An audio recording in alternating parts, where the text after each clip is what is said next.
출애굽기 17장입니다.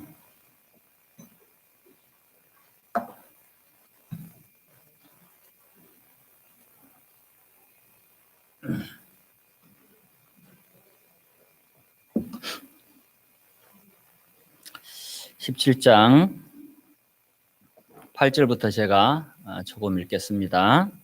출애굽기 17장 8절입니다. 때에 아말렉이 이르러 이스라엘과 르비딤에서 싸우니라. 모세가 여호수아에게 이르되 우리를 위하여 사람들을 택하여 나가서 아말렉과 싸우라. 내일 내가 하나님의 지팡이를 손에 잡고 산 꼭대기에 서리라.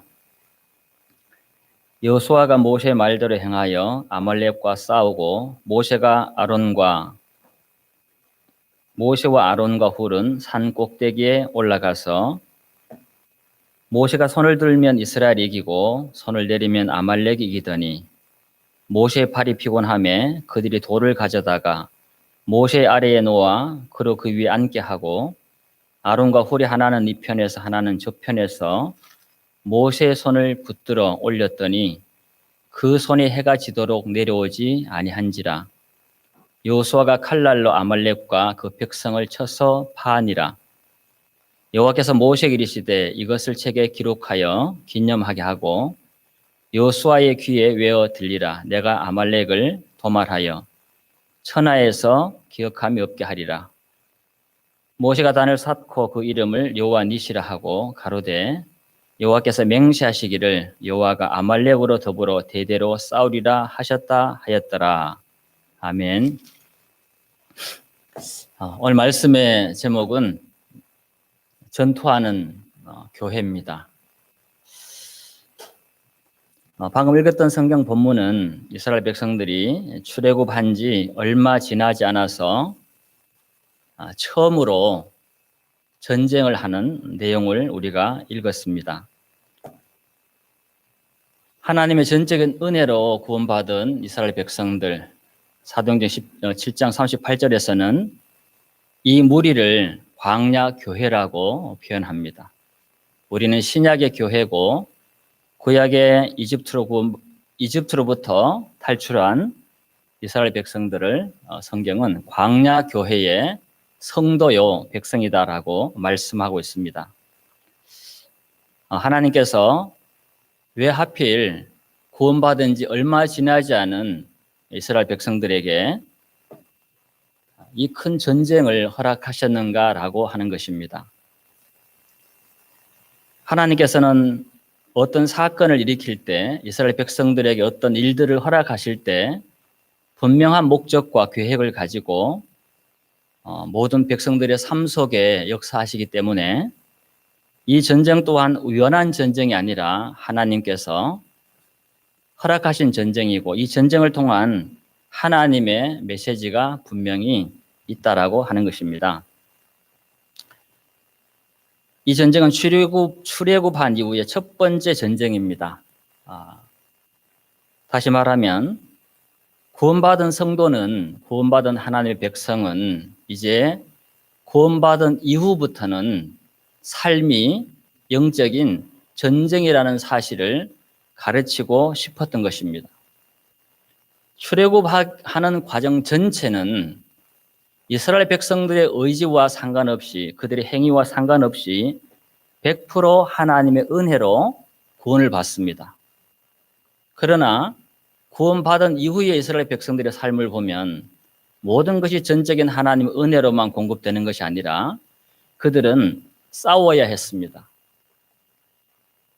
가나안 땅을 하나님이 약속하셨지만 단 한 평도 그들이 목숨을 걸고 칼을 들고 전쟁하고 싸우지 아니하고는 하나님이 약속한 그 기업의 땅을 결코 얻어서 누릴 수가 없었다라는 것입니다. 여기에 신앙의 비밀이 있는 거죠. 단지 믿기만 하면 내가 뭔가를 깨닫기만 하면 신앙이 저절로 될 것이다.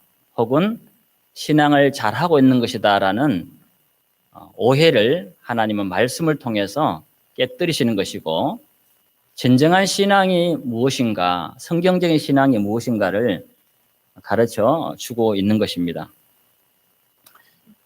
성경은 전체적으로 신앙은 본질적으로 영적 전투라고 말씀하고 있습니다. 이스라엘 백성들이 아말렉과 싸웠듯이 거듭난 하나님의 백성들 역시 죄와 마귀와 세상과 자기 안에 역사하는 정욕과 싸우는 것이 신앙의 본질이라는 것이죠. 싸우지 않고 신앙을 해나갈 수가 없다는 것입니다. 그래서 히브리서 12장 4절에서는 너희가 죄와 싸우되 아직 피 흘리기까지는 대항치 아니하고 죄와 싸운다라고 표현합니다. 우리 형제 자매님들 하루하루 살아가면서 죄와 싸우고 있습니까?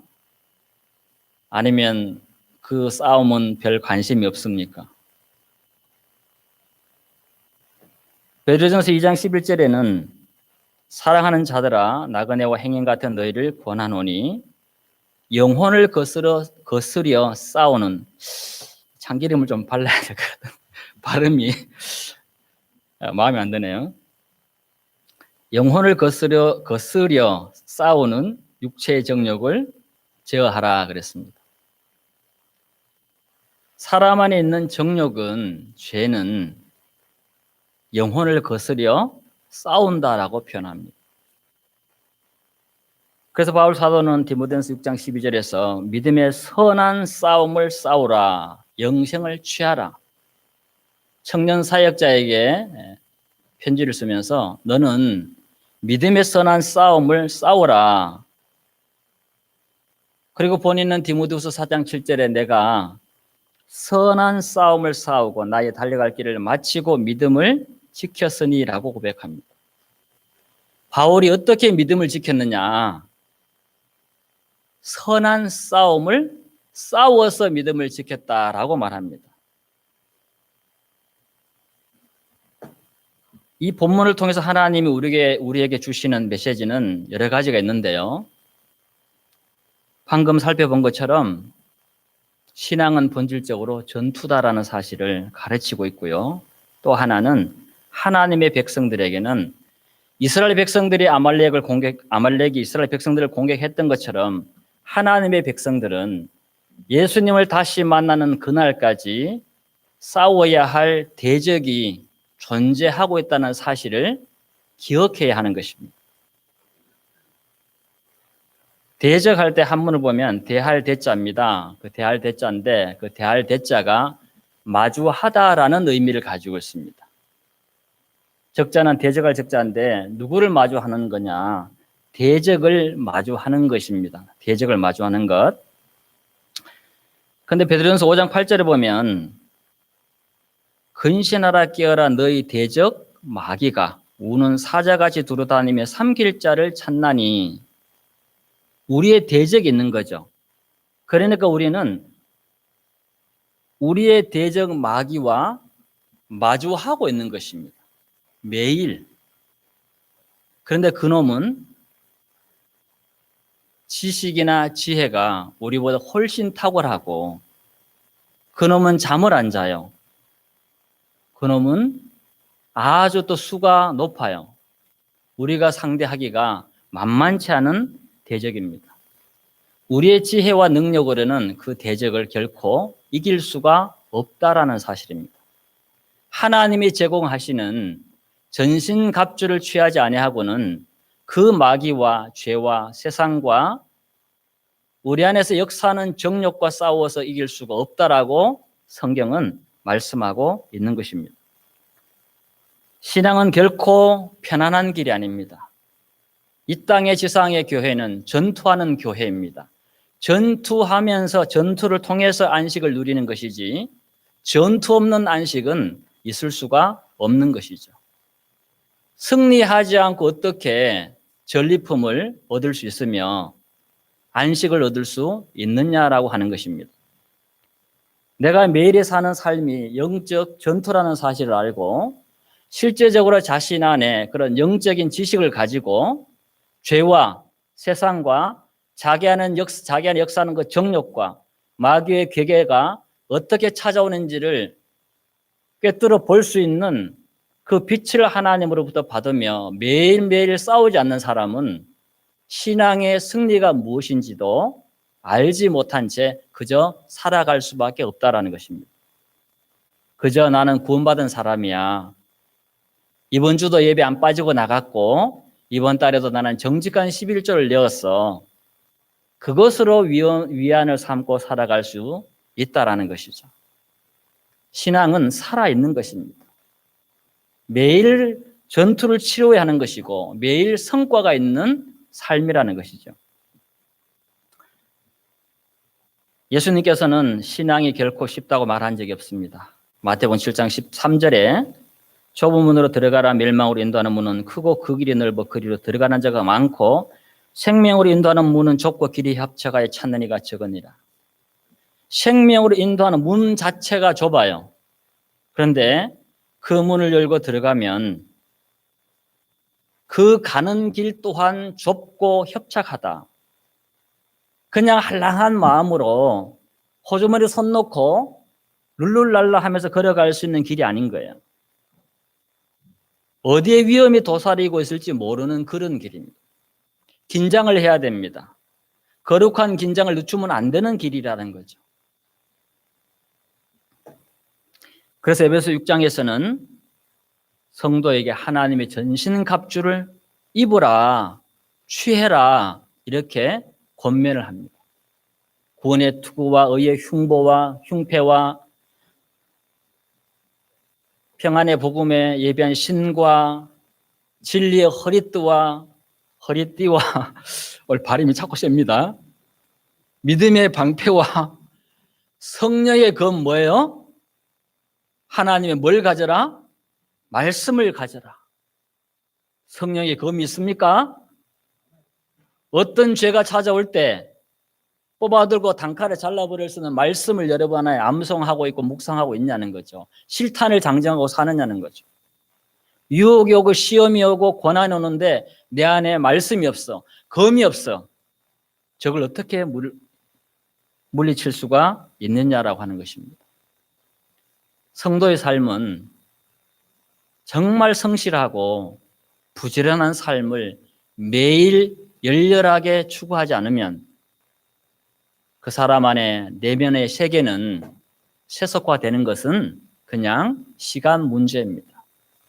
그렇게 세속화되어 버린 마음을 가진 성도는 그저 자신이 분명히 구원받은 사람이라는 것, 한때는 나도 열심히 살았다라는 것, 나는 여전히 11조를 드리고 정직하게 예배에 빠지지 않고 참석하는 단지 그것으로 만족하고 살아가고 스스로를 위로하는 것입니다.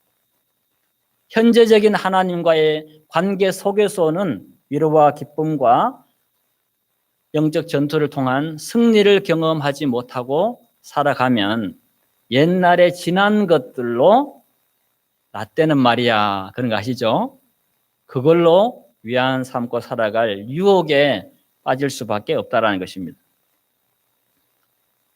로마서 8장 13절에서는 너희가 육신대로 살면 반드시 죽을 것이로되 영으로서 몸의 행실을 죽이면 살리니 그랬습니다. 영으로서 몸의 행실을 죽이면 살지만 육신대로 살면 반드시 죽는답니다. 하나님의 말씀은 거짓말이 아니에요. 내가 하나님의 성령으로 몸의 행실을 죽이지 못하면 죽는 거예요. 뭐가 죽습니까? 내 신앙이 죽고 하나님과의 나와의 관계가 죽고 영적인 살아있는 모든 것이 점점 죽음을 향해 나아가는 것이죠. 차갑고 냉랭하고 열정도 없고 귀차니즘이 따라오고 게을러지고 어떤 예배에 대한 기대감과 설렘도 없고 하나님 앞에 기도를 드려도 어떤 간절함과 하나님과의 친밀함도 느끼지 못하는 그런 가운데 세월만 보내고 있는 것입니다. 그래서 바울 사도는 고린도서 9장 27절에서 내가 내 몸을 복종하게 함은 내가 남에게 전파한 후에 자기가 도리어 버림이 될까 두려워함이로다. 바울 사도조차 자기 몸을 쳐서 복종하게 한답니다. 어떤 사람들은 내가 애쓰고 내가 간절히 기도하고 내가 열심히 하려는 것은 율법이다라고 말합니다. 그것은 마귀복음입니다. 성경 어디에 그렇게 되어 있습니까? 그 사람이 하나님을 향하여 살고자 하는 열정을 가지고 금식하고 싶은 어떤 불같은 마음이 일어나고 기도하고 싶은데 피곤해서 몸이 안 따라줘서 새벽에 일어나서 기도하다가 졸고 뭔가 하나님을 향해 막 살려고 몸부림치는 그것을 율법이라고 하는 것은요, 하나님을 모독하는 거예요. 하나님을 향하여 살고자 하는 그 열정이 누구로부터 온 거예요? 하나님이 은혜로 그 사람 안에 역사하고 있다는 증거가 하나님을 향한 그의 마음의 뜨거움이고 열정인 행동으로 나타나는 것입니다. 그렇게 사는 것이 너무 힘들기 때문에 사단이 속이는 거죠. 신앙은 잘 믿으면 돼. 깨달으면 된다니까. 내가 예수님과 연합을 깨달으면 나는 완전한 자야. 옛날 어떤 분이 그런 분도 있더라고요. 내가 예수님과 연합을 깨달았어. 나는 예수다. 뭐 자기 자매님한테 그랬다나요? 맞습니까? 그 표현이? 정말 위험한 사상에 빠지는 거죠.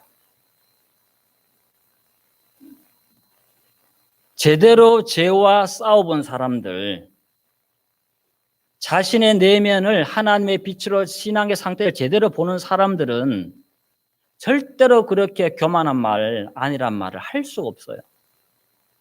자, 바울 사도가 뭐라고 그랬습니까? 처음에는 내가 모든 사도보다 더 작은 나에게 그랬습니다. 에베소서 가서는요, 모든 성도보다 더 지극히 작은 나라고 표현합니다. 순교의 종소리가 울리기 전에는 디모데전서 1장 15절에서 내가 죄인 중에 괴수다. 왜 그랬을까요? 그 말씀을 잘못 해석하면 바울은 구원 안 받은 사람이에요. 죄인이라면서 죄인 중에 괴수인데 여전히 바울은 느끼기를 자신을 믿기를 나는 죄인 중에 괴수라고 생각하는 사람이 어떻게 구원받은 사람이에요? 하나님에게 가까이 가면 다가갈수록 구원받고 살아가지만 완전히 거룩한 사람, 죄와 상관없는 사람, 유혹 없이 사는 사람은 존재할 수가 없습니다. 하나님의 사랑을 받은 사람은 하나님의 뜻대로 살고 싶은 영적인 새로운 본성이 주어지기 때문에 그 마음을 따라 살려고 하다 보면 내 마음에 일어나는 작은 죄도 괴로운 거예요. 기도하지 않을 수가 없어요. 매일 싸워도 매일 그 싸움이 끝나지 않는 싸움이고 매일 하나님을 의지하지 않고는 그 죄와 싸워서 승리를 경험할 수 없기 때문에 그의 마음이 나는 영적으로 성숙했고 나는 어떻고 그런 소리 할 정신적인 여유가 없습니다. 다른 사람 어떻게 살든지 그들을 위해서 기도해 주지만 자신의 싸움이 버거운 거예요. 나는 영적으로 좀 잘한 사람이야. 그 사람은 신앙을 급속도로 내리막길을 타고 있는 사람입니다. 진짜 기도하는 사람, 진짜 죄와 세상과 마귀와 싸우는 사람은요, 교만할 수가 없습니다. 내가 누구보다 신앙이 조금 낫다라는 생각 자체가 안 들어요. 자기 자신을 들여다보면 누구보다 낫다고 할 수 없기 때문에 내가 그 사람의 삶을 어떻게 알아요?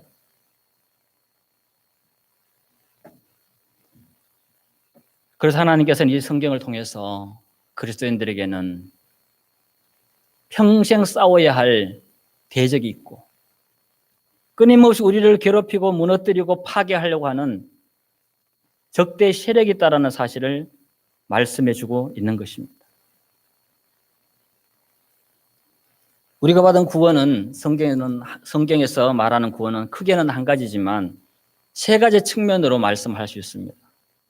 첫 번째 구원은 예수 그리스도의 구속의 공로를 믿음으로 얻는 죄로부터의 구원, 즉각적인 구원을 말하고, 두 번째 측면의 구원은 구원받은 사람이 하나님과 올바른 관계 속에서 살아갈 때에 하나님께서 실제적으로 현재적으로 매일 공급하는 하나님의 사랑과 은혜, 또 생활 속에서 경험되어지는 하나님의 정서적인 사랑을 공급받으면서 더욱더 거룩해져 가고 예수를 닮아가고 죄를 이겨가는 성화의 구원이 있습니다. 세 번째 측면의 구원은 이제 예수님이 구름 타고 다시 오실 때에 우리의 몸이 썩지 않고 죽지 않는 몸으로 변화되면서 이제 완전히 영화되는 영화의 구원이 있습니다. 이렇게 성경은 세 가지 측면의 구원을 말씀을 하고 있습니다. 첫 번째 구원과 죄로부터의 구원과 영화의 구원은 우리의 의지와 상관이 없습니다. 내가 거기다 뭘 보탤 수가 없어요. 죄로부터의 구원, 영화의 구원은 전적인 하나님의 은혜와 권능과 약속을 따라서 이루시는, 우리에게 부어주시는 구원이에요. 그런데 성화의 구원은 하나님 홀로 행하시질 않습니다. 반드시 거듭난 성도의 자발적인 순종을 통하여 성화의 구원을 이루어 나가시고 신앙생활에서 영적 전투에서 승리를 경험하도록 하나님이 역사하는 것입니다. 허락하는 것입니다. 이것이 성경에서 말하는 성화의 구원이고 영적인 성숙인 것입니다.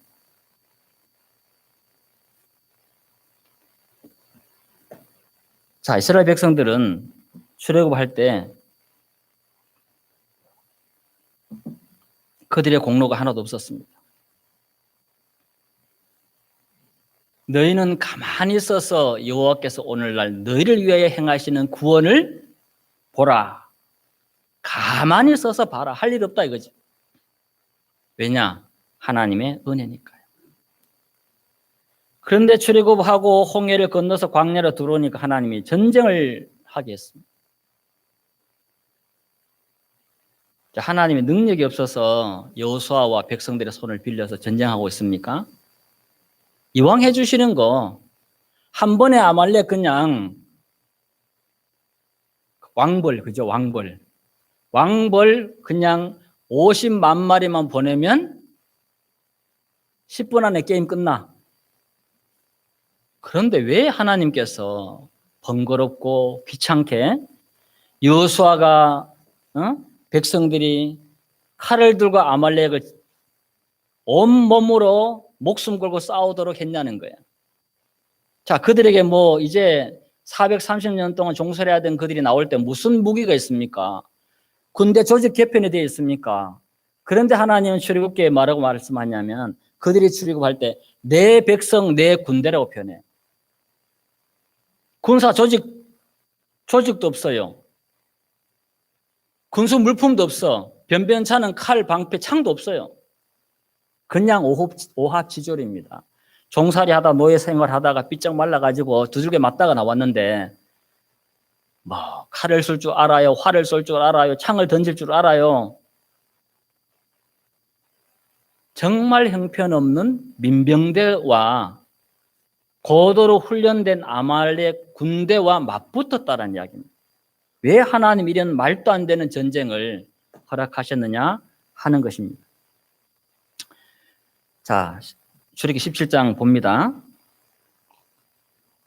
9절입니다. 모세가 여호수아에게 이르되 우리를 위하여 사람들을 택하여 나가서 아말렉과 뭐 하라고요? 싸우라.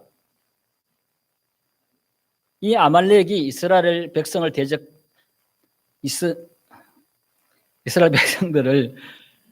공격하는 대적이었잖아요. 광야교회 백성들이잖아요. 신약교회 백성들을 공격하는 대적들은 없겠습니까? 있는 것입니다. 아까 말씀드린 죄, 세상, 마귀, 정욕 이런 것들이 우리가 싸워야 될 영적인 대적인 거죠. 자, 우리가 싸워야 되는 이유를 잠깐 말씀을 한번 드려볼게요. 하나님께서는 자, 구약은 옛 언약이고 신약은 새 언약이잖아, 그죠? 새 언약 안에도 어떤 경우에라도 하나님은 인간의 의지를 초월해서 내 의지와 상관없이 하나님이 나를 대신해서 죄와 싸워주고 죄와의 싸움에서 넉넉히 이기는 승리를 보장해주는 그런 약속은 새 언약 안에도 없다라는 것입니다. 반드시 전쟁에서의 승리는 하나님이 우리가 직접 나가서 싸우도록 명령하셨고 그 우리의 여호수아가 나가 싸웠던 것처럼 그 죄와 세상과 마귀와 정욕과 싸우는 하나님의 말씀을 따라서 말씀을 붙들고 싸우는 우리의 순종을 담보로 하나님은 승리를 약속하셨어요. 순종하지 않으면 싸우지 않으면 승리는 없어요. 싸우지 않으면 순종하지 않으면 하나님이 주시는 평강과 위로와 기쁨과 은혜는 우리 마음에 현재적으로 흘러 들어오지 않습니다.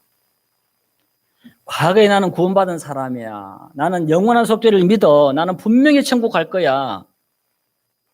그것만으로는 신앙을 한다라고 볼 수가 없습니다. 신앙은 하나님과의 인격적인 관계고 살아있는 관계입니다.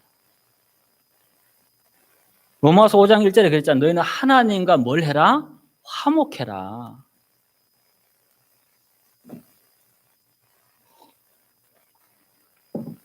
제 자매랑 애들이랑 쟤들이 한 집에 살아요.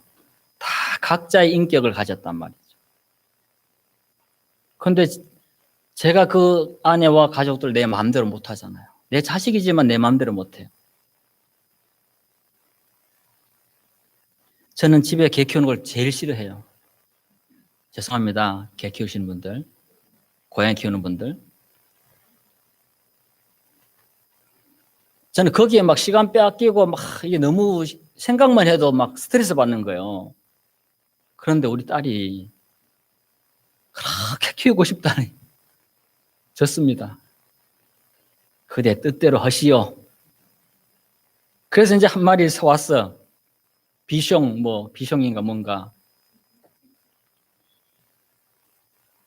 네, 딸이 인격적인 존재잖아요. 그럼 내가 내 마음대로 내가 싫으니까 무조건 이거 안 되잖아요. 대화하고 설득해서 도저히 안 되니까 그래 한번 해봐라. 근데 그 강아지를 통해서 배우는 게 많아요. 집에 저는 교회 주로 있으니까 한 번씩 가면 얘가 하루에 한 번 보거나 이틀에 한 번씩 보거든요. 들어가는 그 순간부터 뒷다리를 들고 이렇게 막 춤을 춰요. 저를 보고 1분간 열렬히 춤을 춥니다. 반가워가지고 다리 붙들고 올라 그러고 그렇게 안아주면 막 또 손바닥 다 핥아요. 막 예? 반갑다고. 걔가 저한테 기쁨을 주는 거예요. 나는 해준 것도 별로 없는데 걔를 보면서 그런 마음이 드는 거예요. 나는 언제 하나님 보면서 저렇게 열렬하게 하나님을 기뻐하고 하나님을 반가워했을까? 부끄럽더라고요. 그리고 얘는 저하고 교회도 가끔씩 있는데 딸이 뭐 바쁘면 맡겨놓고 가거든요. 저만 바라봐. 저만 절절 따라와. 제가 뭐 뿌시럭 소리만 나면 이제 그 강아지 사료가 그 비닐봉투 안에 들었으니까 뿌시럭 하잖아요. 꺼낼 때만 부시럭 소리가 나니까 부시럭 소리만 나면 밥 주는 줄 알고 오로지 나만 쳐다봐요. 이렇게. 강아지를 보면서 야 그래 저 강아지의 기쁨은 오직 나를 통해서만 전달되는 거구나. 나를 바라보면 기쁨이 생기거든. 걔는 간식도 주지, 밥도 주지, 산책도 시켜주지.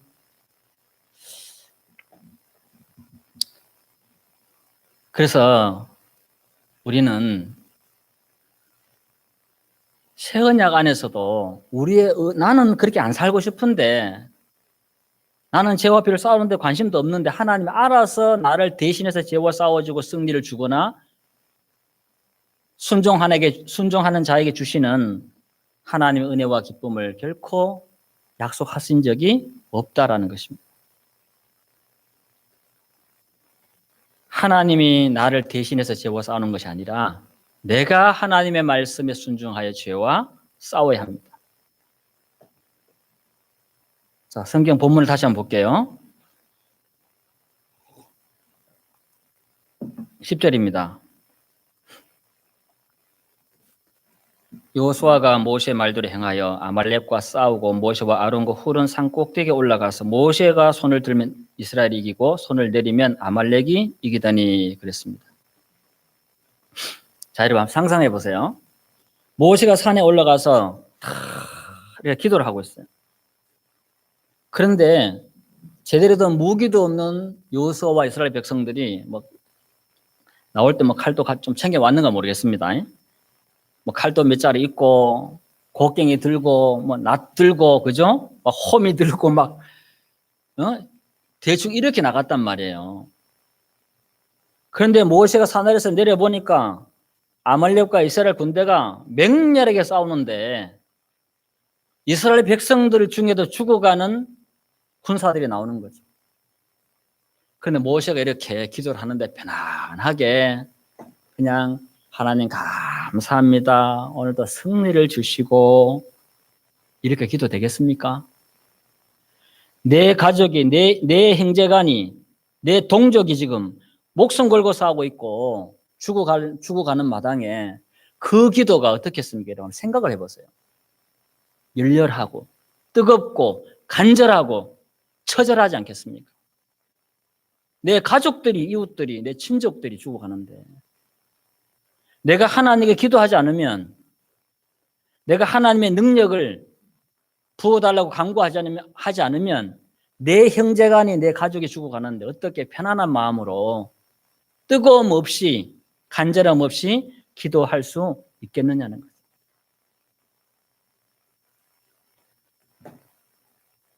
우리 목포 큰사랑교회 2021년도 표가 끝나지 않은 가슴앓이 가족 구원입니다. 오랜 세월이 지났지만 여전히 구원받지 않은 성도의 가족들이 많고 저도 형님들이 또 누님이 구원을 받지 못했습니다.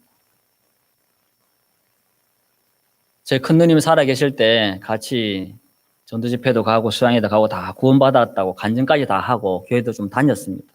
몇 년을 다녔어. 큰형님은. 막내 적은 누나한테 물어보니까 누나 그때 구원받았다 그랬잖아. 포항에 살아요. 야, 그러면 다른 사람 다 구원받았다 그랬는데 나만 못 받았다 그럴까? 내가 뭐가 되니? 참 기가 딱 막히더라고요. 여리고 성처럼 굳게 닫혔어, 그 문이. 말씀을 듣고 돌아가 버리니까. 그래서 저희들이 올해 그런 표를 정하고 같이 기도를 하고 있습니다. 그런데 하나님께서 저희 아내 백자매의 가족들을 하나님 막 이렇게 처남도 그렇고 처제도 신앙을 이렇게 막 회복시켜 주시면서 역사하기 시작하시더라고요.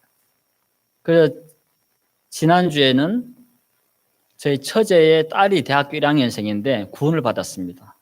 백자매가 전도집회 동영상을 가지고 올라가서 서울에 경기도 화성에 저희 막내 아들이 군 대체복무를 하고 있는데 거기서 아들 집에서 자면서 서울 잠실까지 왕복 한 8시간 가까이 걸립니다. 일주일 동안 왔다 갔다 하면서 복음을 전했는데 정말 하나님의 그 영혼의 마음을 확 열어서 한 말씀 하면 2마디, 3마디를 알아듣는 거예요. 얘가 하나님 말씀 처음 듣는데. 그래 구원을 받았어요. 그 지난주는 홍예숙 자매님의 여동생이 광주 사는데 목포 집에 오셔가지고 그분도 집에서 전도집회 테이프로 말씀을 듣고 구원을 받으셨어요. 예수님이 언제 오실지 모르지만 가장 급하고 중요한 일이 뭔가? 바로 내 자식, 내 부모님, 내 형제간, 내 배우자의 구원이 아니냐. 그래서 더 시간 가기 전에 세월만 가면 내 가족이 구원받는다는 보장이 없잖아요. 회개와 믿음은 하나님의 은혜지만 하나님은 뭐라고 하셨습니까? 너희는 가서 전해라. 그래서 가서 앉아서 기도만 하고 있는다고 전도가 안 됩니다. 기도가 나쁜 게 아니에요. 정말 기도는 하나님의 능력이 많은 거룩한 도구죠. 그러나 하나님의 법칙이 있는 거예요. 영혼을 구원하려거든 찬송가도 그렇게 하잖아요. 전하고 뭐해? 기도해. 전하고 기도해야 된다 말이지. 병 낫기를 위하여 기도하되 뭐 기름을 바르고 기도해라. 그 당시 기름 어떻습니까? 요즘도 이 기름이라는 것이 약용으로 많이 쓰이잖아요. 우리의 책임과 의무는 소홀히 하면서 하나님이 해주세요. 이거는 약간 도박성 신앙인 거죠. 내가 해야 될 일을 누구한테? 하나님께 다 떠넘기는 거예요. 전도도 하나님 해주시고 회개와 믿음도 하나님이 주시고 구원과 은혜도 하나님이 주세요. 이것은 아니라는 거죠. 그래서 우리가 기도하고 우리가 해야 될 것은 최선을 다해서 하자. 그리고 구원을 주시는 분은 하나님이니까 하나님께 결과를 맡기자. 그렇게 저희들이 올 한 해 도전을 하고 있습니다.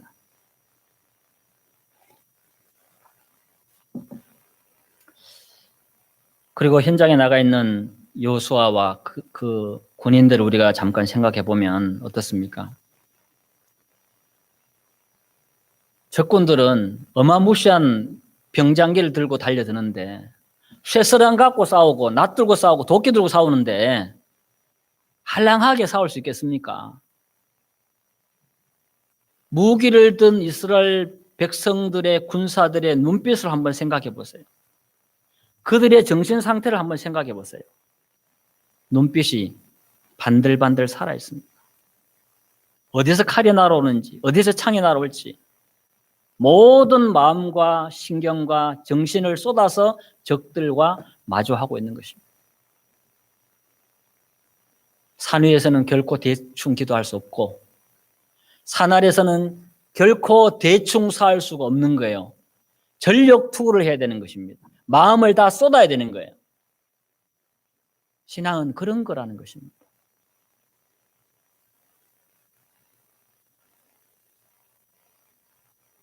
그런데 승리는 여호수아의 칼솜씨에 있지 않다라고 성경은 말합니다. 우리가 최선을 다해서 마음을 다해서 신앙을 하고 싸워야 되는 것은 맞습니다. 그러나 내가 아무리 열심히 싸워도 하나님이 승리를 허락하지 않으면 승리는 얻을 수가 없다라는 거죠. 그래서 모세의 손이 올라가면 승리하고 모세의 손이 내려가면 이스라엘이 어떻게 했다고요?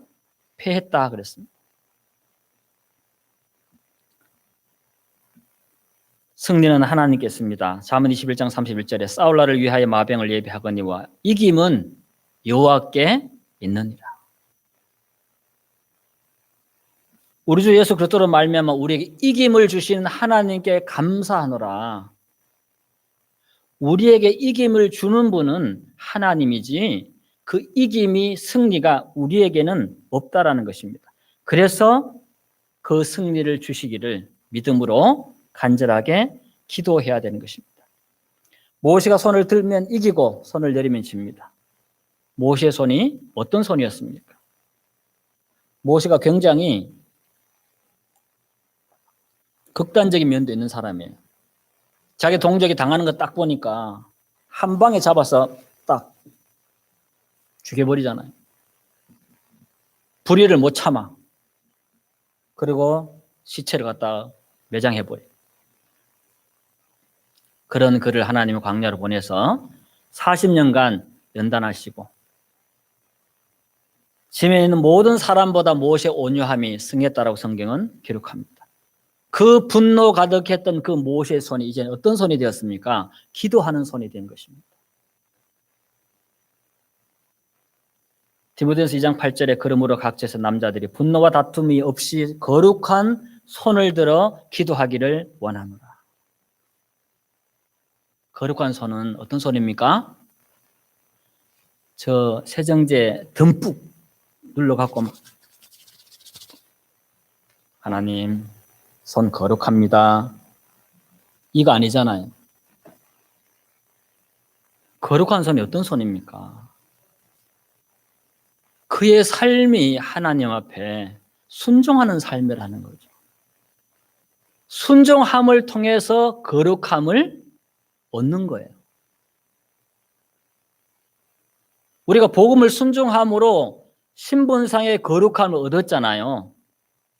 실질적인 생활 속의 거룩함은 뭘 통해 또 얻습니까? 역시 하나님의 말씀과 성령의 인도에 순종함을 통해서 내 삶이, 내 마음이, 내 생각이 점점점 정화되어 가고 거룩해져 가는 것입니다. 모세의 손은 기도의 손이었습니다. 그래서 모세가 손이 내리면 이스라엘이 졌다 이 말입니다. 기도는 무능한 자가 전능자를 붙드는 거잖아요. 결국 승리는 하나님께 있다라는 것입니다. 그래서 우리는 아론과 훌이 모세의 팔을 들어서 모세의 팔에 내려오지 않도록 붙잡아줬던 것처럼 단순히 물리적으로 손이 올라갔기 때문에 이겼다 이걸 표현하기 위한 게 아니거든요. 기도가 지속된다는 의미고 그리고 기도에 동력자가 필요한 겁니다. 모세 혼자로는 기도를 감당을 못해. 자, 우리도 마찬가지입니다. 우리의 기도만으로는 결코 우리의 신앙을 못 지켜냅니다. 예수님께서 누가복음 22장에서 32절에 내가 너를 위하여 네 믿음이 떨어지지 않기를 기도하였노니 예수님이 베드로를 보고 하시는 말씀입니다. 내가 너를 위해 기도하겠다. 네 믿음이 떨어지지 않도록 기도하겠다. 너는 돌이킨 후에 내 형제들을 굳게 해라. 우리를 위해서 지금 누가 기도하고 있습니까? 그렇죠. 예수님이 하나님 보좌 우편에서 우리를 위하여 간구하시는 자다. 로마서 8장 26절에서는 오직 성령이 말할 수 없는 탄식으로 누구를 위하여? 우리를 위하여 기도하나니. 예수님이 우리를 위해서 기도해 주고 계시고 성령님이 우리를 위해서 기도해 주고 계시고 목사님이 우리 성도님들을 위해 기도해 주시고 성도님들이 우리 목사님과 전도사님들, 장로님들, 집사님들 위해서 기도해 주시고 서로가 뭐합니까? 서로의 믿음이 떨어지지 않기를 간절하게 날마다 뜨겁게 기도해야 되는 거예요. 그랬을 때 형제자매 만나면 어떻습니까? 교회 나면 아이고 형제 나왔네. 몇 주 못 나왔었는데 아이고 하나님 내 기도 응답해 주셨네. 얼마나 반갑습니까? 왜 그 형제와 내 마음이 야곱과 요셉의 마음이 생명으로 연결되어 있었던 것처럼 형제 자매는 한 몸 한 지체잖아요. 형제 자매가 주 안에서 승리하고 자라가고 하나님 은혜에 잡혀 살기를 바라는 간절한 기도를 품은 사람, 기도를 실천하는 사람이 주일날, 수요일날 형제 자매 만나면 얼마나 반갑습니까? 기도하지 않은 사람은 그런 마음을 느낄 수가 없겠지요. 히브리서 3장 13절에서 오직 오늘에 일컫는 동안에 매일 피차 권면하여 너희 중에 누구든지 죄의 유혹으로 강박이 됨을 면하라. 매일 피차 권면해라. 왜요? 우리는 그만큼 연약한 존재들입니다. 우리는 그만큼 자주 넘어지는 인생입니다. 우리는 신앙의 길에서 그만큼 자주 미끄러지는 인생이라는 거예요. 대단한 사람 아무도 없습니다, 여러분. 하나님 보실 때 다 넘어지고 자빠지고 깨지고 그런 거예요. 사람 자랑할 거 없어요. 저 형제 자매, 저 자매, 우리 목사님 최고, 뭐 이럴 필요 없다니까요. 다 연약한 인생들입니다. 하나님의 은혜 없이는 하루도 못 견디는 인생들이라는 거죠. 전적으로 하나님만 의지하여 살아가도록 하나님이 처음 창조부터 그렇게 인생을 만드셨기 때문에 우리 마음에 하나님을 전적으로 의지하는 마음이 없이는 신앙의 승리를 경험할 수가 없는 것입니다. 그래서 바울 사도는 신약 성경 서신서에 여러 곳에서 자기를 위해서 기도해달라고 당부합니다. 고린도후서 1장 11절에도 너희도 우리를 위하여 간구함으로 도우라. 제발 도와달라. 고린도 교회 형제 자매님, 우리를 위해서 기도해 주세요. 골로새서 4장 2절에는 골로새 교회 성도들을 향해서는 기도를 항상 힘쓰고 기도에 감사함으로 껴있으라. 골로새 교회 형제 자매님, 기도는 항상 힘쓰는 거예요. 그리고 기도해야 깨어 있을 수 있고요. 깨어 있으려면 기도해야 됩니다. 형제 자매님, 이렇게 말하고 있어요. 그리고 또한 우리를 위하여 기도하되 하나님의 전도할 문을 우리에게 열어주사 그리스도의 비밀을 말하게 하시기를 구하라. 복음을 내가 전하러 다니지만 내가 아무리 열심히 외쳐도 하나님이 전도의 문을 안 열면 안 되니까 선포는 내가 하지만 능력은 하나님께 있으니 하나님이 이 죄인들을 구원해 주시기를 정말로 기도해 주세요. 이렇게 당부를 합니다. 에베소 6장 18절에서도 모든 기도와 간구로 하되 무시로 성령 안에서 기도하고 이를 위하여 깨어 구하기를 항상 힘쓰며. 자, 기도를 바울이 항상 힘쓰래요. 여러분, 기도가 쉽습니까? 누가복음 11장인가 보면 예수님이 기도를 하시고 쉬셨다라고 기록되어 있습니다. 그 쉼은 원어를 살펴보면요, 육체 노동을 한 사람이 지쳐서 쉬는 그 쉼을 말해요. 누가복음 22장 예수님의 기도는 힘쓰고 애써서 더욱 간절히 기도하시니 되어 있어요. 기도는 에너지를 소모합니다. 마음을 막 쏟아서 간절하게 기도하면 육체의 에너지까지도 쓰여져야만 기도가 가능해진다는 거죠. 여러분, 하루에 기도를 몇 분이나 하십니까? 나는 믿음이 좋은 사람이라서요, 목사님. 기도 하루 20분이면 저는 넉넉하게 살아갑니다. 혹시 그런 분 계십니까? 아이, 목사님, 기도의 시간이 뭐가 그리 중요합니까? 하나님은 구하지 않아도 다 안다고 하셨는데. 참 말은 잘하죠. 마음이 중요하지, 목사님, 뭐 꼭 시간을 내가고 따로 하나님께 기도해야 됩니까? 하나님 다 아시는데. 걸어가면서 얘기도 다 하시고. 기도를 조금이라도 해본 사람은 결코 그런 소리 하지 않습니다. 기도는 쉽지 않습니다. 기도는 전투입니다, 여러분. 진짜 기도를 하려고 하면 할수록 기도가 어렵다는 사실을 발견하게 됩니다. 그리고 기도 시간에 사단이 정말 역사한다라는 것을 경험할 수밖에 없습니다. 그래서 기도는 준비도 필요하고 많은 마음의 에너지가 쓰여지는 겁니다.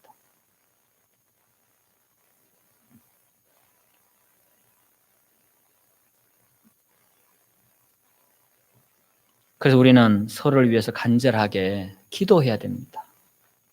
기도의 동력이 필요합니다. 기도를 부탁하십시오. 서로에게. 형제님, 자매님, 저를 위해 기도해 주세요. 물론 여러분이 부탁한다고 그 형제 자매님이 기도 다 안 해줍니다. 예. 내 기도도 못하는 사람이 형제 자매님이 기도 부탁한다고 기도해 줄 수 있겠어요? 없어요. 기도로 형제 자매를 도울 수 있는 사람은 먼저 자기가 기도하는 사람이 되어야만 남을 도울 수가 있는 겁니다. 그래서 우리는 내 혼자 잘 살면 되는 게 아니고 함께 잘 살기를 원해야 됩니다. 함께 잘 살려면 먼저 내부터 살아내야 돼. 나도 넘어지고 자빠지고 나도 다리에 힘이 풀려서 못 걸어가는데 어떻게 넘어진 사람을 잡아서 부축해 줄 수 있겠냐는 거죠. 성령의 검곧 하나님의 말씀을 가져라 그랬습니다. 적을 베는 다 방어 무기인데 그죠? 적을 베는 유일한 무기가 뭡니까? 성령의 검곧 하나님의 말씀입니다. 그런데 검이라고 다 같은 검이 아닙니다, 여러분. 역사에도 보면. 근데 정말 명검이 있다고 쳐요. 그런데 그 검이 날이 너무너무 무뎌. 무를 쏘려고 해도 무가 퉁퉁 튀어. 그런 칼로 뭘 적을 베겠습니까? 성령의 검곧 하나님의 말씀을 우리가 암송하고 묵상을 했어요. 그 성령의 검이 정말 날카롭게, 그죠? 뭐 일본의 무슨 뭐 그런 칼날을 딱 뒤집어 놓고 머리카락을 딱 떨어뜨리면 머리카락 하나가 떨어지는 속도에서 머리카락이 잘라진답니다. 여성분 얇은 스카프 탁 펼쳐 던지면 그대로 내려가면서 그 스카프가 잘려버린대요. 그렇게 날선검, 그야말로 날이 예리한 명검들이 있답니다. 자, 우리 하나님의 말씀을 암송하고 묵상을 하는데 그 말씀의 검에 나를 씌우는 방법은 뭘까요? 말씀의 검에 나를 씌우는 방법, 그것은 바로 숫돌에 가는 겁니다. 근데 그 숫돌의 역할을 하는 것이 뭐냐 하니까 바로 기도입니다, 여러분. 성경 말씀 우리가 얼마나 많이 합니까, 여러분? 몇십 년 설교 들었잖아요. 뭐 저 정도 하는 설교는 솔직히 뭐 제가 내려 여러분 뭐 일주일 준비하면 여기 우리 장년들 다 할 겁니다. 많은 설교는 다 할 수 있어요. 그러나 자신 안에 가지고 있는 하나님의 말씀의 검이 얼마나 예리하냐는 단지 검을 가졌다고 그 검으로 적을 뵐 수 있는 게 아니라는 거죠. 단지 내게 검이 있다는 이유로 적을 이길 수 있다는 게 아니라는 거예요. 그 검에 날이 써야 된다. 나를 씌우려면 마음을 쏟는 기도를 매일 해야 된다. 지속적으로 해야 되고 성실하게 해야 되고 기도의 열기가 식어지는 것을, 하나님을 향한 간절함이 식어지는 것을 무엇보다 두려워해야 된다.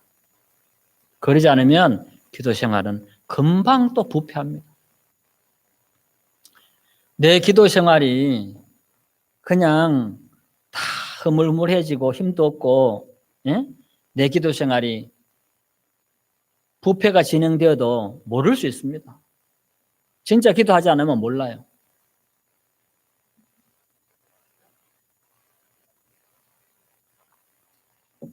그래서 하나님의 빛이 필요한 거죠. 다윗이 우리아의 아내 바세바를 범하고 난 이후에 수개월 동안 그렇게 하나님을 사랑했던 사람인데, 그렇게 하나님의 사랑을 많이 받았던 다윗이 왜 안 괴로웠겠습니까? 범죄를 하고 자기의 충신 우리아를 청부 살해까지 했는데 다윗의 마음이 왜 안 괴로웠겠습니까? 그런데 그것은 관념적이고 일반적인 괴로움이고 체험인 거예요. 그런데 어느 날 나단 선지자가 찾아와서 당신이 바로 그 사람이다라는 하나님의 말씀을 대언했을 때 나단 선지자가 전하는 하나님의 말씀을 듣고 다윗이 내가 주께 범죄하였나이다 그러면서 마음에 진정한 회개가 일어났습니다. 그리고 금식하고 기도하고 부르짖기 시작하는 거죠. 그전에도 죄를 짓고 괴로워했어요. 괴로워했지만 다윗의 신앙에는 그 부패한 상태로, 그 은혜에서 떨어진 상태로 다윗은 어떤 변화도 없이 그냥 하루하루 왕으로서 살아갔던 거예요. 외적으로 보면 뭐 왕이 직무 잘하고 있고 여전히 나라 다스리고 있고 정상처럼 보여요. 그러나 신앙에서 관점에 보면 다윗은 그때 이미 마음이 죽어 있는 거예요. 하나님과의 관계가 끊어져 있는 상태라는 거죠. 근데 못 깨달았어요. 뭐가 없으니까. 빛이 없으니까. 그런데 하나님이 나단 선지자를 보내서 외치는 그 하나님의 말씀을 듣고 하나님이 다윗의 마음에 빛을 주니까 그가 회개하더라는 거죠.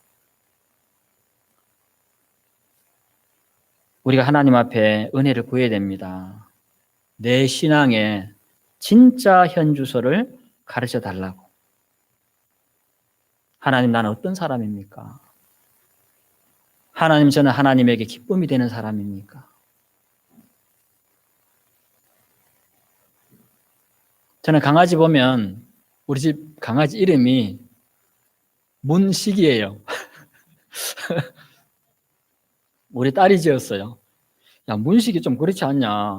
내 아들이 문승현이고 문중현인데 그럼 셋째 아들이란 말이냐? 근데 걔가 제게 기쁨을 주거든요. 왜? 그리고 기쁨을 주니까 나는 그 아이에게, 아이가 아니고 그 강아지에게, 요즘 하도 강아지 보고 전부 아이라 해서 하니까 저도 막 입에 붙었네요. 그 강아지가 항상 저한테 기쁨을 주니까 저도 마음이 그 아이에게 자꾸 좋은 걸 주고 싶어요. 그 어떨 때는 잠 한 적 낑낑대면 제 침대에 올려서 토닥거려서 재워주기도 합니다. 주인의 은총을 받는 거지, 지가. 감히 주인의 침상에서 잠을 자고. 하나님께서 우리 마음을 비추시면 내 신앙의 진짜 모습을 조금씩이라도 보기 시작하면 마음이 겸손해집니다. 그리고 내가 너무나 빈약한 신앙생활을 하고 있구나. 내가 빈 깡통이었구나. 내가 형식적인 사람이었구나. 그것을 깨닫기 시작합니다. 그때부터 그 사람에게 그것만, 그런 자신의 모습을 보기 시작하면 성령께서 그 사람 안에 역사하기 시작하는 거예요. 그것이 큰 은혜입니다. 그것이 시작입니다. 그때부터 더욱더 부지런히 하나님을 찾고 붙들어야 됩니다.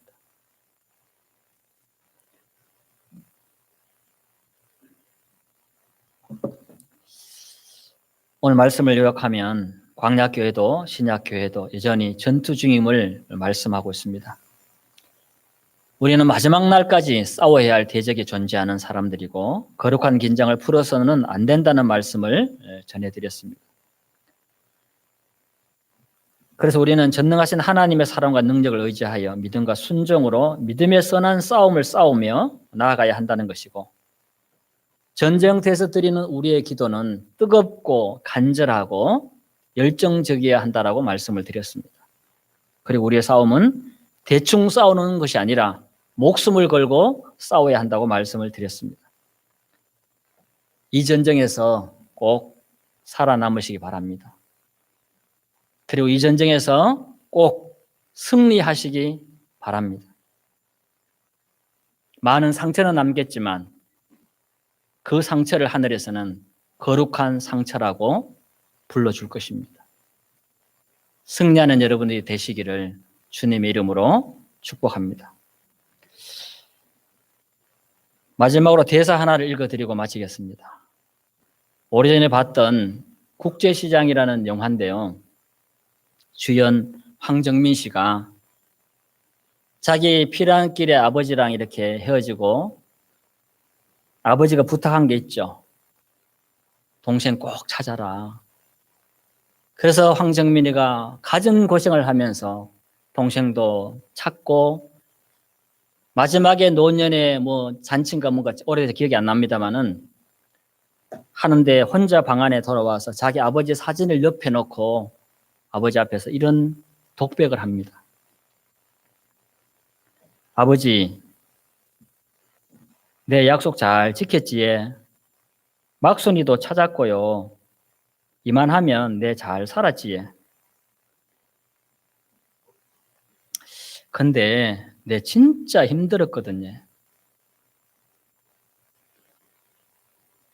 황정민이가 이런 말을 합니다.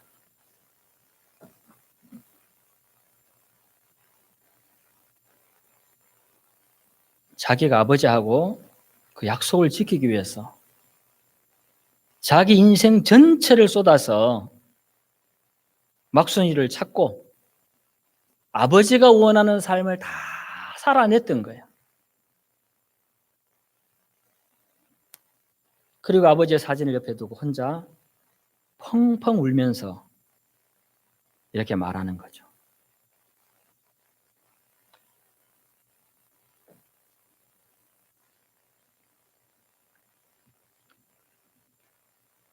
여러분을 죽기까지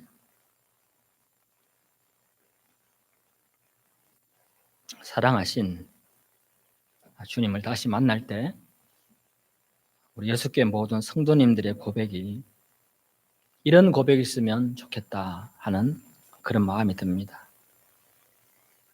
믿음으로 싸우는 사람만이 주님 앞에 갔을 때 위로가 있을 것입니다. 세상 모든 것은 지나갑니다.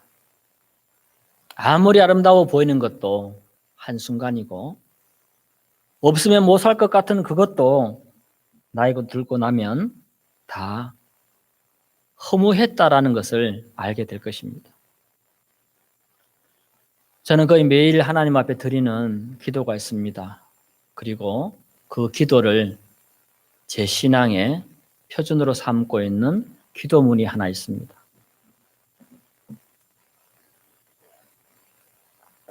그 기도를 잠깐 제가 읊어드리고 마치도록 하겠습니다. 잘 한번 들어보시기 바랍니다. 오, 영혼을 위하여 우는 심정을 주소서. 사랑을 품고 고통 속에서 우는 울음을. 오, 깨어지고 통회하는 마음을 주소서. 죄인들을 위하여 찢어지는 심정을. 주님과의 교통 속에서 살도록 생명 안에서 살기 위한 죽음을 주소서. 그 생명은 당신의 말씀을 거절하는 모든 자들을 위한 피 흘림이니이다. 주님, 이런 자들을 주께로 인도하는 것 외에는 다른 축복을 구하지 않겠나이다. 다른 모든 것은 헛된 것이며 나는 그것들을 자랑하지 않겠나이다. 주님 원하옵건대 이것만이 나의 갈망이 되게 하소서. 그 대가가 무엇이든 당신의 길을 따르게 하소서. 죽음으로 나는 살고 삶으로 나는 죽나이다. 나의 길이 아닌 당신의 길을 구하옵나이다. 오지 스미스 목사님이 일생 동안 드렸던 그 기도입니다. 영혼을 위하여 우는 심정을 달라고 그가 기도했던 것처럼 저도 기도합니다. 내 자신을 위해서 먼저 울 수 있어야 하고 구원받지 않은 내 가족을 위해서 울 수 있어야 하고 구원받지 않은 이웃을 위해 울 수 없다면 우리는 제대로 된 신앙을 하고 있는 것일까요?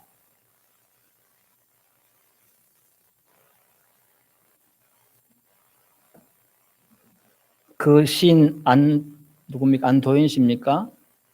갑자기 이름이 헷갈리는데 연탄재 발로 함부로 차지 마라.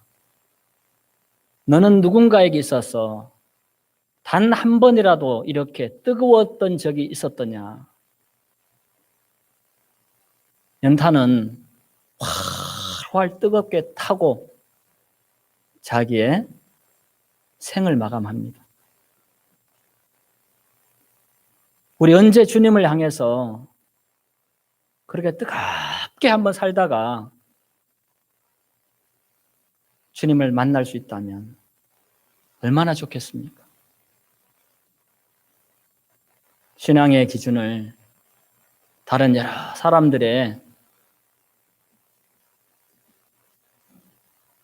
그럴듯한 간증에 너무 신경 쓰지 마시고 내 마음이 정말 내 자신의 영혼을 위해서 울 수 있는 마음이 있는지, 죽어가는 내 가족을 위해서 정말 눈물을 흘리는 삶이 있는지, 그것을 기준으로 삼는다면 내가 오늘 어떻게 하나님 앞에 기도해야 될지 답을 얻게 될 것이고, 그런 마음으로 기도하는 사람은 다른 사람을 판단해야 될 어떤 이유도 발견하지 못할 것입니다.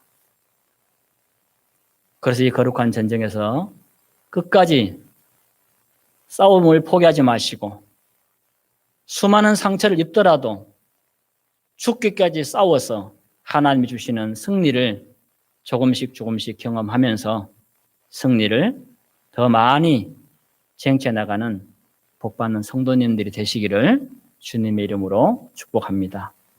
기도하겠습니다.